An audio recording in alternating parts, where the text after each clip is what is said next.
This meeting is being recorded. In section 5.3, we are now introduced to how to designate a configuration as either R or S. So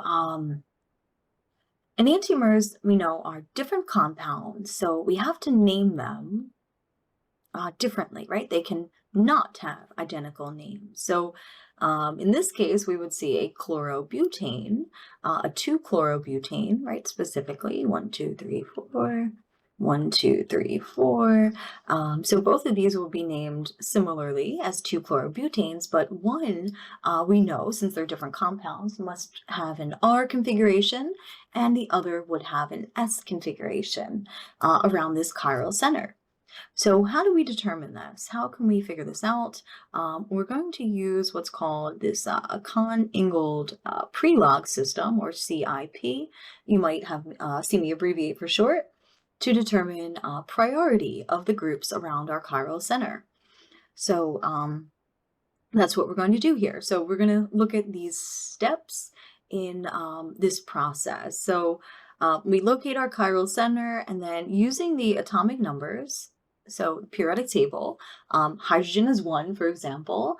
Chlorine is at 17, right? So we can prioritize based on our numbers these 4 groups attached to our chiral center. So whatever that carbon is at the center, right, we would prioritize our groups. And hydrogen will always be the lowest priority because it's the lowest atomic number. So then we want to arrange the molecule with the lowest priority group facing away from you. So if you have a 3D molecular model, commonly you can hold it by the lowest priority group. And then we'll count the priorities as 1, 2, and 3, and kind of connect the dots and see which way we travel. Are we traveling clockwise if we go 1, 2, 3, or are we traveling counterclockwise? So that would tell us whether we have an R clockwise designation or an S counterclockwise designation. So again, these handheld models can be very helpful in this determination. So let's take a look at this compound here. So now we have our chiral center noted here, and we have a chloro substituent, we have a hydrogen, we have this ethyl group, and then we have this other group here, number 2. So we look at the first atom that is bonded to our carbon. So we'll box all these in like they have here. So the chlorine we know is the highest atomic number, so that will be given 1. We know that nothing can be lower than hydrogen, so that automatically is our number 4. And now we have between 2 and 3, we have an oxygen atom or a carbon atom. So since they're not the same, we know that oxygen will be number 2, and then the carbon will be number 3.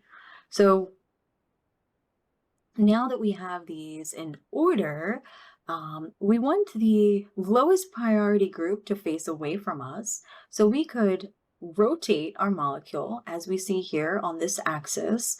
And what happens is we will switch the orientation, right? So our 4 will now be on a dash and our 1 will be on a wedge.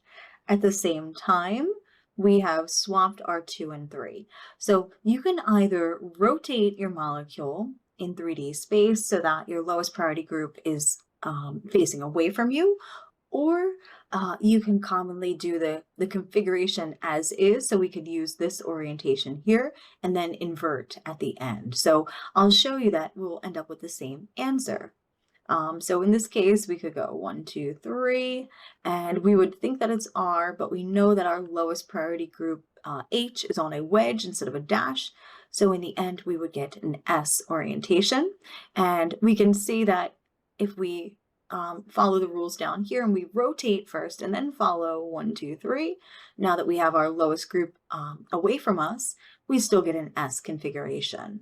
So you can either rotate and then determine the true configuration, or determine the configuration and know that you have to perform an inversion or switch your groups because of that lowest group not being on a dash.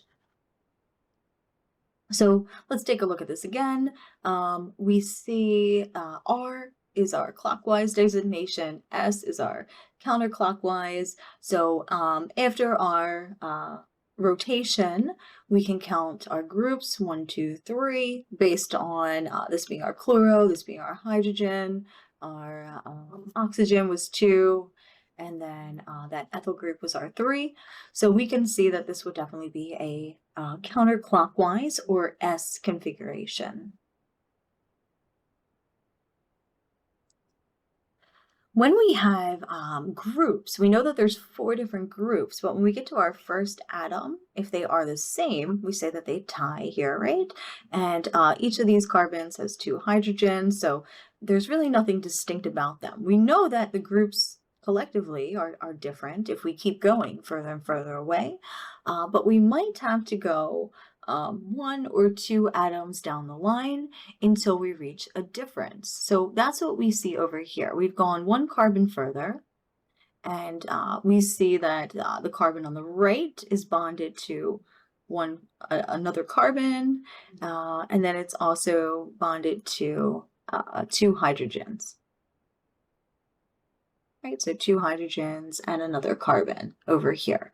So that's what we see down here, CHH. But then if we go this way, we see that this carbon is bonded to 1 hydrogen and then 2 carbons. So that's what we see here.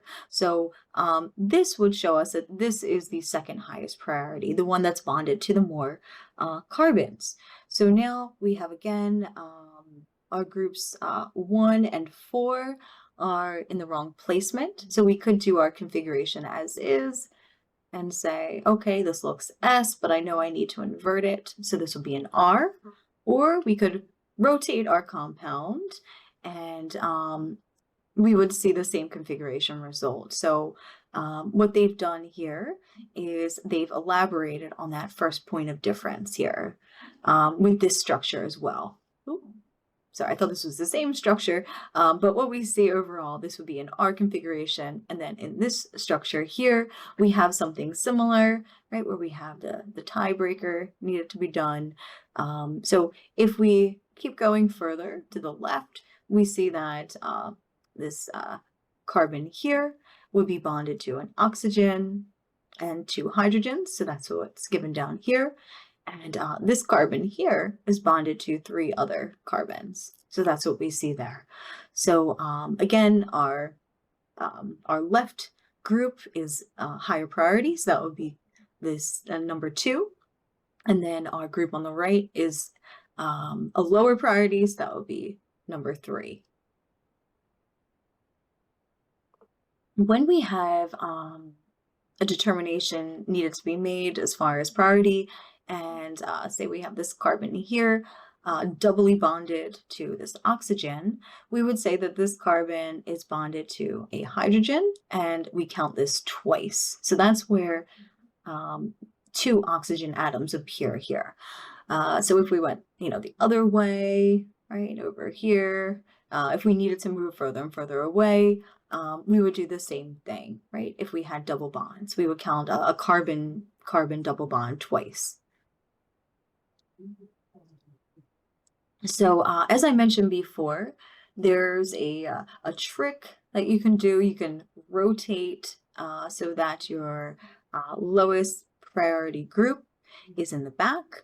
But anytime we switch 2 groups, we'll see that the configuration changes.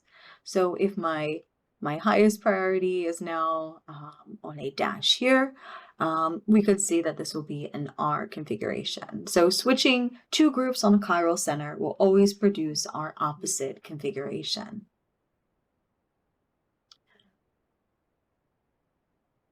So you can adjust your molecule, as I mentioned ahead of time, so that your lowest priority is going away from you. And we can switch whatever 2 groups we want, and we can still end up with the same result here. So in this first case, we switched groups 3 and 4, and now 4 is up there. We can also switch groups 1 and 2, and we see that they've changed places here. So each time we change a group, we're going to switch its configuration. But the fourth priority group should always be facing away from you. And in this case, we would designate, this is R, if we were to follow our 1, 2, 3 in order. So this is a summary of the rules. So again, we want to identify a chiral center. Then we will assign priority based on atomic number. And again, hydrogen is usually number 4 because there's nothing lower. But at times you might see a carbon, such as a methyl group, as your lowest priority. If we have the same atomic number, then we move farther away until we reach the first difference. And if we have a double bond, remember, we would count that twice, like 2 separate single bonds to that atom. The last 2 steps here, so you can either determine your configuration and then invert if you know that your lowest priority group is not on a dash, or you can rotate your molecule until it is and then determine the configuration. Either way, you'll get the same result.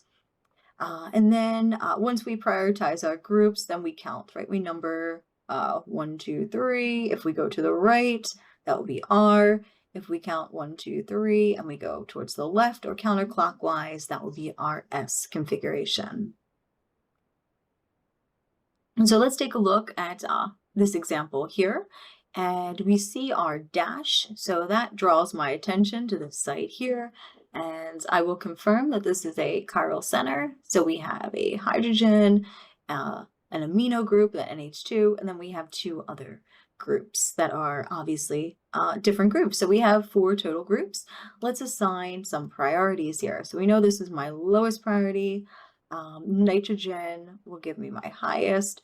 And then this carbon here has hydrogen, hydrogen, carbon. So we'll list carbon, H, H. For this guy over here. And then this carbon, we would say, has oxygen, oxygen, and more oxygen. So this is obviously our number 2. And then over here would be number 3. Now, so we could rotate these bonds so that my NH2 group is on a wedge instead of a dash, because we imply here that this hydrogen will be on a wedge. Or with larger compounds like this, it's generally easier to do our configuration as is. So we would say this looks R, but we know we need to rotate some of those groups. So this would end up being an S configuration. So when we name compounds, we were told earlier that we need to distinguish a compound from its enantiomer. So if one compound is R, right, we would say this is 1, 2, 3 priorities. We would go around our circle.